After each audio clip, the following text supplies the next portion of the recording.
I don't think that whatever the circumstances are, that he ran out on a subpoena.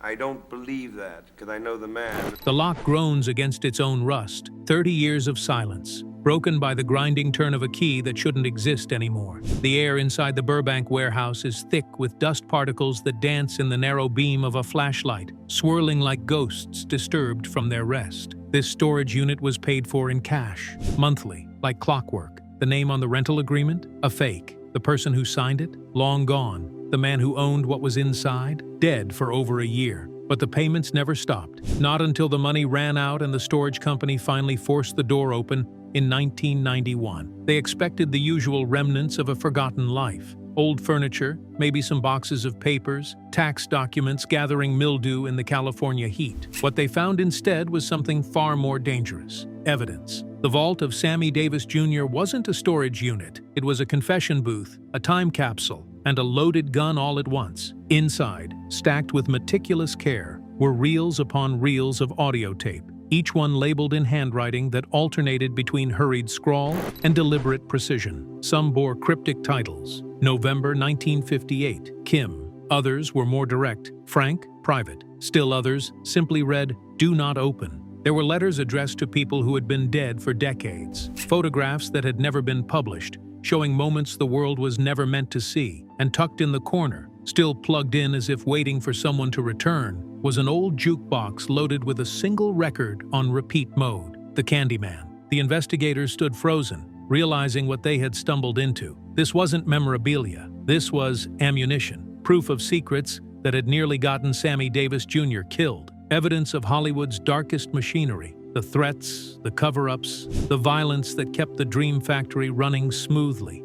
For 30 years, while America celebrated the legend of Mr. Show Business, while tribute concerts played and obituaries praised his talent, this vault sat silent in the darkness, holding the truth hostage. The man who made millions laugh had documented everything. Every threat, every betrayal, every moment he had to smile while his dignity was being stripped away. The door was open now, and the world wasn't ready for what would come spilling out. Because Sammy Davis Jr. didn't just entertain America, he survived it, and he kept the receipts. December 8, 1925. Harlem, New York City. The neighborhood pulses with the sound of a cultural explosion that historians will later call the Harlem Renaissance. Jazz spills out of basement clubs. Poets recite on street corners. The air itself seems charged with creative electricity. Into this world of motion and music, Samuel George Davis Jr. is born. His parents are both performers, part of the vast network of black entertainers who crisscross America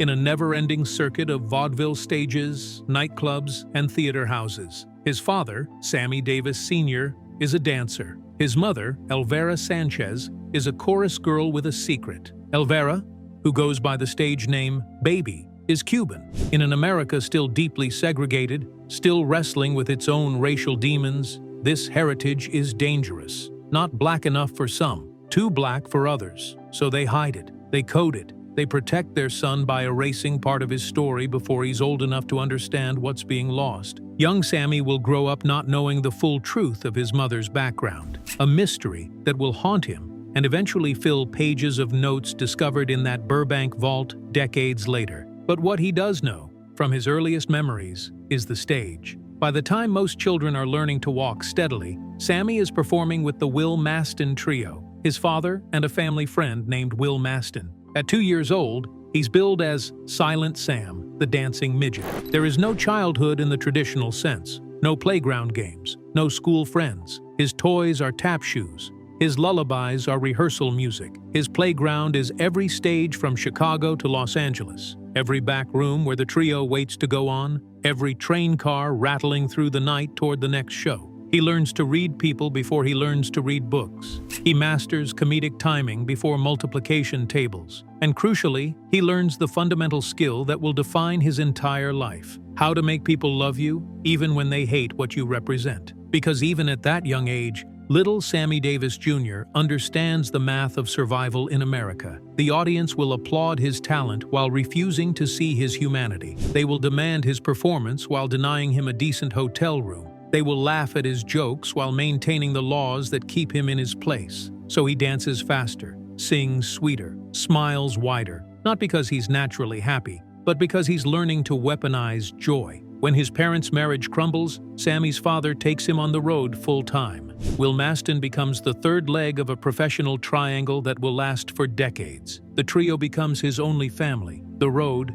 his only home. They travel through an America sharply divided. In the South, they perform for whites-only audiences while staying in colored boarding houses. In the North, the discrimination is quieter, but no less real. Doors that appear open have invisible barriers. Smiles that seem welcoming contain silent contempt. Will Maston tries to shield the boy where he can, but there's no protecting him from reality. Sammy watches his elders navigate this impossible terrain, bowing when they should be respected, thanking people for basic dignity, always knowing where they're allowed and where they're not. At 7 years old, Sammy lands a role in a short film called Rufus Jones for President. He plays a young boy who dreams of becoming President of the United States. In 1933, this is satire. A black president? The audience laughs at the absurdity, but history has a long memory, and the footage will resurface decades later with new weight, new meaning. The road teaches him languages, not just English and Spanish from his mother's hidden heritage, but the subtle languages of survival, body language, social codes, the difference between a smile that means welcome and a smile that means warning. He teaches himself instruments by watching other performers, piano,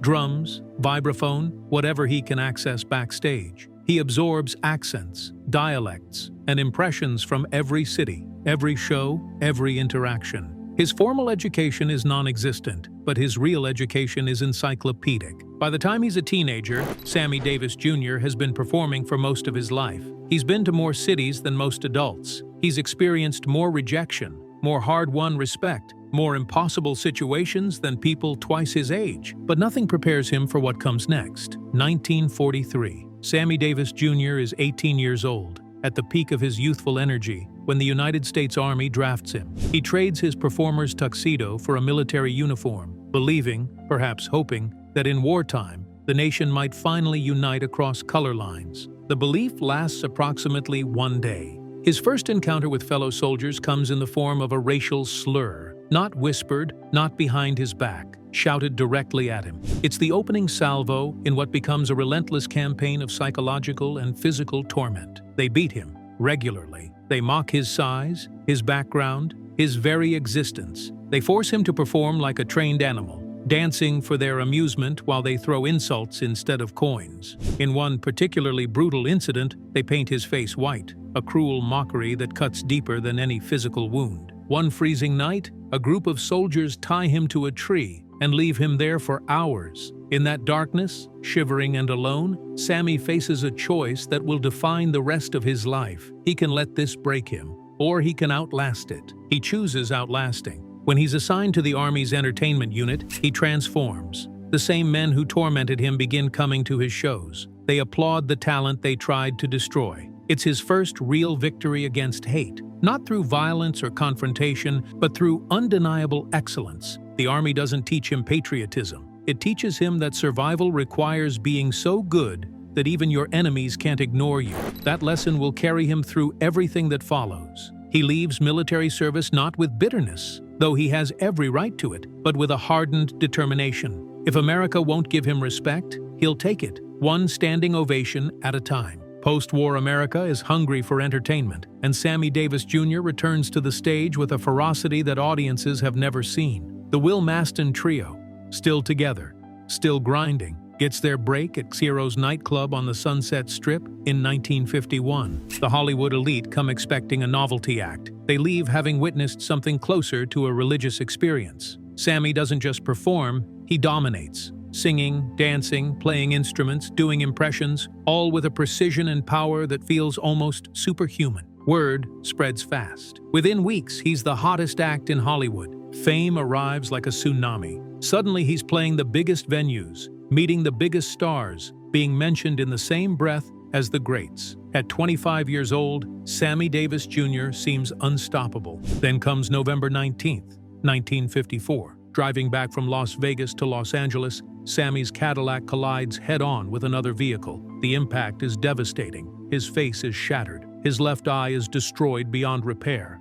Doctors aren't sure he'll survive the night, let alone ever perform again. But they don't know Sammy. Within weeks, he's not only alive but already planning his comeback. He orders a glass eye, works with doctors on facial reconstruction, and begins the painful process of relearning how to perform with his depth perception completely altered. During his recovery, something unexpected happens. A hospital visitor leaves him a book about Judaism. Sammy starts reading. Then he can't stop. The history of persecution, survival, and enduring faith resonates with every fiber of his being. He sees parallels between the Jewish experience and his own. "I've been a Jew all my life," he later says. "I just didn't know it." His conversion is genuine, but America treats it like a punchline. A black Jewish entertainer in the 1950s America, the jokes write themselves. Comedians mock him. Critics question his sincerity. Even some in the black community feel he's abandoning them. But Sammy wears both identities like armor.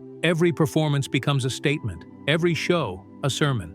He returns to the stage not diminished, but somehow more. The glass eye catches the spotlight. His smile, once natural, now has an edge to it. He's no longer just entertaining. He's daring you to look away. You can't. When Frank Sinatra first sees Sammy perform, he doesn't see a curiosity. He sees greatness. Real, undeniable, threatening to the establishment greatness. And Frank Sinatra has never been one to respect establishments. Their friendship becomes legendary. And for Sammy, it's transformative. Sinatra doesn't just accept him, he fights for him. When clubs refuse to let Sammy enter through the front door, Frank walks him through anyway or refuses to perform. When hotels won't give Sammy a room, Frank cancels the entire engagement. The Rat Pack forms around this core friendship. Frank Sinatra, Dean Martin, Sammy Davis Jr., Peter Lawford, and Joey Bishop. They rule Las Vegas in the late 1950s and early 1960s, turning the desert city into their personal playground. Their shows are loose,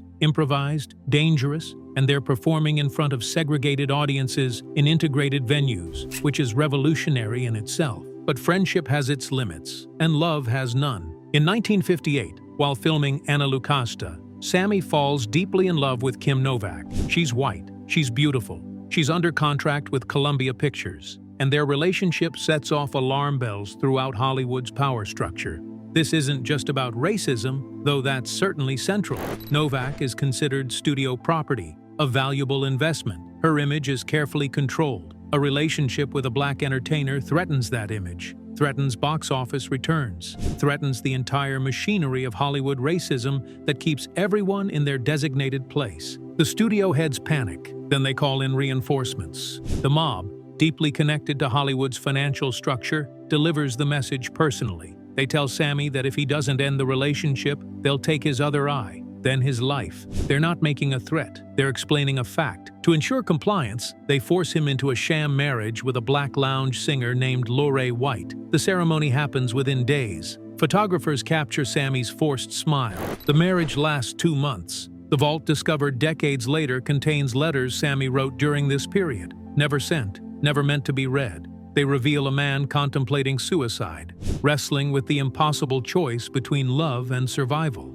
He chose survival, but the cost was devastating. Despite the trauma, or perhaps because of it, Sammy throws himself into work with manic intensity. Broadway embraces him. He stars in Mr. Wonderful and later Golden Boy, playing roles that challenge stereotypes and demand to be taken seriously. Hollywood casts him in Porgy and Bess and Ocean's 11, giving him opportunities to display his range. Television comes calling. NBC gives him his own variety show, making him one of the few black performers to host a major network program. He uses the platform not just to entertain, but to showcase other black talent, to normalize seeing black faces in American living rooms. In Las Vegas, he continues to fight the quiet war against segregation. He refuses to perform at venues that won't let black patrons in the front door. He pressures casino owners, uses his star power as leverage.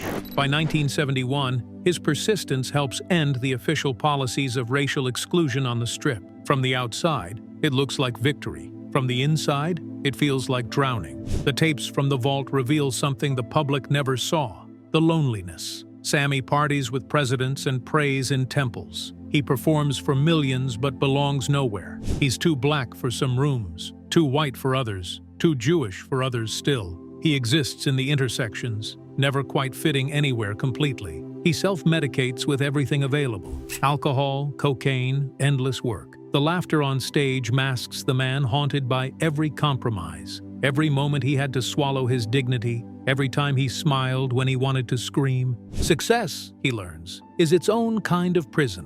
In 1960, Sammy marries again, this time for love. May-Britt is a Swedish actress, blonde and beautiful. Their wedding is small, but the fallout is massive. Death threats arrive by mail. Their home is vandalized, swastikas painted on the walls. America, it turns out, still isn't ready for this particular love story. But Sammy and May push forward, building a life together despite the hatred surrounding them. Then comes the betrayal that cuts deepest. Sammy has been one of John F. Kennedy's most vocal supporters, campaigning tirelessly, raising money, using his fame to bring voters to the cause. When Kennedy wins, Sammy expects to celebrate at the inauguration. Instead, he gets a phone call. He's been uninvited. His presence, they explain, would be controversial. The message is clear. Your help was welcome. Your presence is not. Sammy and May try to make it work. They have a daughter, Tracy, and adopt 2 sons, Mark and Jeff. But the pressure of constant scrutiny, combined with Sammy's addictions and relentless touring schedule, fractures the foundation. In 1968, May files for divorce, citing cruelty. Not physical, but the cruelty of absence, of addiction, of a man who's lost himself in the pursuit of proving he's worthy. His third marriage, to dancer Altovise Gore, begins with hope but descends into chaos. Their Beverly Hills mansion becomes famous for its wild parties, its parade of celebrities, its rumors of occult practices and spiritual searching. Sammy is looking for something: peace, meaning, absolution, in all the wrong places. Behind the glamour, debt accumulates. Gambling losses pile up. Generous but financially reckless, Sammy gives money away faster than he can earn it. The IRS starts circling. The vault will later reveal financial documents showing the staggering scale of his mismanagement. But more heartbreaking are the personal recordings where Sammy talks to himself, trying to understand where it all went wrong, how a man earning $185,000 a night could end up broke. The 1970s find Sammy Davis Jr. at a crossroads. His style of entertainment feels dated to younger audiences. The Rat Pack era is over. The Cultural Revolution has left him behind, seen by some as too establishment, too compromised. Then comes the Candyman. Sammy hates the song. He thinks it's beneath him, too saccharine, too simplistic, but his label insists. He records it almost as a joke. It becomes his only #1 hit, selling millions. The irony isn't lost on him. The song he despises becomes the one thing everyone remembers. By the 1980s, the financial reality can no longer be ignored. He owes the IRS over $7 million. His home is at risk. His possessions are being inventoried for potential seizure. The man who once commanded the biggest stages in the world is drowning in debt. He reunites with Sinatra and Dean Martin for one final tour. The audiences are there, still hungry for nostalgia. But Sammy's body is failing.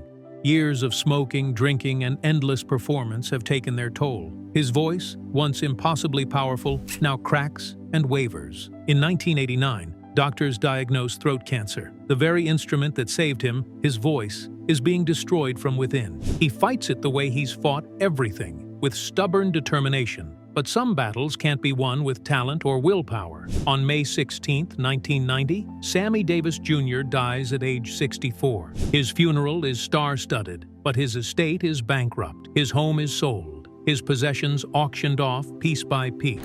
The legacy seems scattered, broken, sold to the highest bidder. But one piece remains hidden, waiting. 18 months after Sammy's death, the storage company in Burbank files a lien on Unit 432. The payments have stopped. The fake name on the rental agreement leads nowhere. Following a legal process, they forced the lock open in 1991. Inside, preserved in the dry California heat, is a museum of secrets. Audio reels are stacked floor to ceiling. Letters are organized in folders labeled with names that make the investigators' eyes widen: Novak, Sinatra, Mob, Kennedy. Personal recordings where Sammy talks candidly about events that were officially covered up, relationships that were publicly denied, threats that were never reported. There are photographs showing moments that contradict official histories, financial documents revealing payments that raise questions, and notes, hundreds of pages of notes, where Sammy tried to make sense of his own life, tried to document the truth before it could be completely rewritten. Investigators later traced the unit's rental to an associate of Altavise Davis, who claims he hid the materials to protect them from IRS seizure.